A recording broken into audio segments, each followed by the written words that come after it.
Hey everybody, a video I responded to last year was reposted earlier this year by a totally different creator, and for some reason it's getting a bunch of attention right now and I'm getting tagged a bunch in that video, so I thought I would just share my response that was posted last year. What time is it? It's Bible tea time.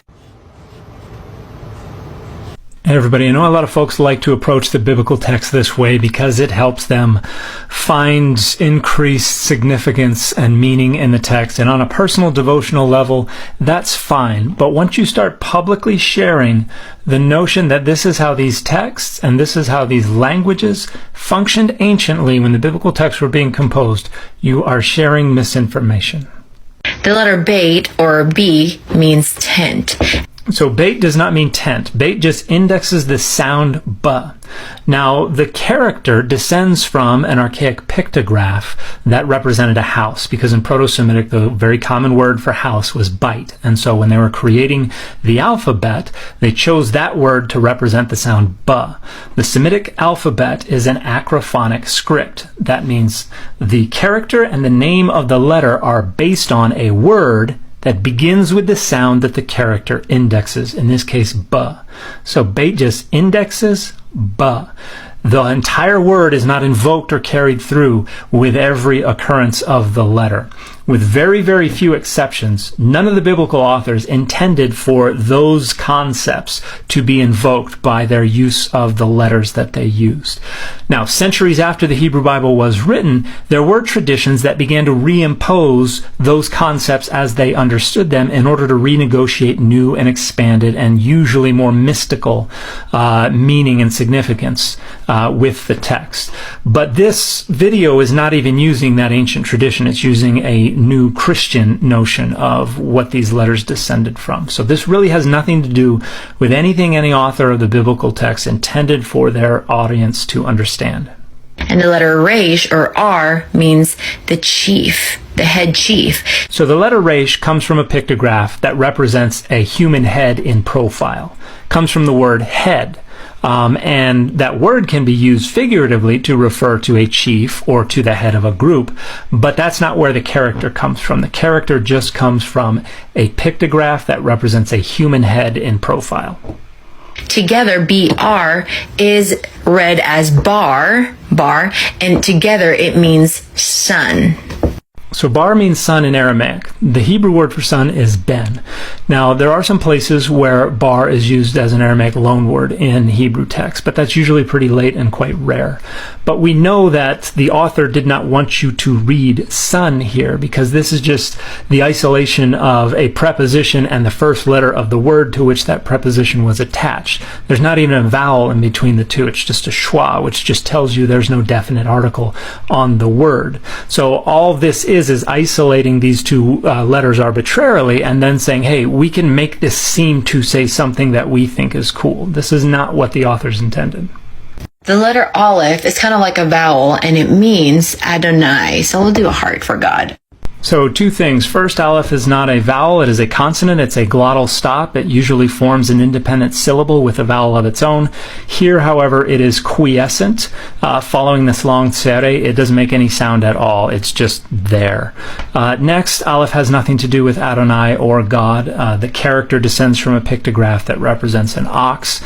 And if you take a capital A and turn it upside down, you can see how it still kind of looks like that. But there was an outdated etymology long ago that suggested maybe the word for God, El, was based on this concept of an ox being powerful or ferocious or something like that. But scholars abandoned that long ago, so there's no relationship here. The letter Shin means to destroy, so it's kind of like, looks like a claw, so that's how I remember it. So Shin absolutely does not mean destroy. Most likely it descends from an early Proto-Semitic, Proto-Sinaitic pictograph that represented a curved bow, but other scholars have connected it with the word sun, the word field, or the word teeth. This character means hand, the letter Yod. Yod does descend from a pictograph representing a hand, and Yad in Hebrew means hand. Character is Tav, which is T, and it means cross or covenant. So Tav has nothing to do with a covenant or a cross. It was a plus sign or an X and derives from a pictograph that just represents an owner's mark. Summarize, Beit, Resh, Aleph, Shin, Yod, Tav, spell Bereshit, which means the beginning, and So the word does not mean the beginning. It is in a construct state. It is in a genitive relationship with whatever follows after. So it means in the beginning of X or when X began. but we're not done yet. Earlier we discussed how Beit and Resh together is pronounced bar, which means son, so there are words within this word.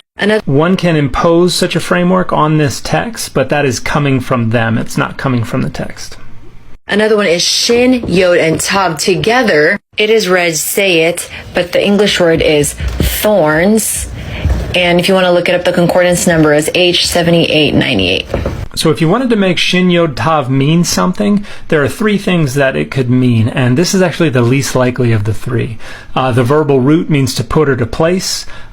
Sheet also means a garment or a clothing, and then this word shayit can mean collectively thorns, but it only ever occurs in poetic parallelism with shamir, so it is always in the couplet, briars and thorns. Next we have Resh, Aleph, and Shin, which is read as Rosh, and in English it means head. Yes, Rosh means head if you get rid of the tsere and add a holem. This is the word from which derives the character Resh. The next word we're going to discuss is Berosh, which is spelled with a B, R, and Shin. So it's this except for Aleph. So this means tree, cypress tree actually. So you not only have to get rid of the aleph and the tsere, you have to add a holem vav. So now we're just arbitrarily altering words.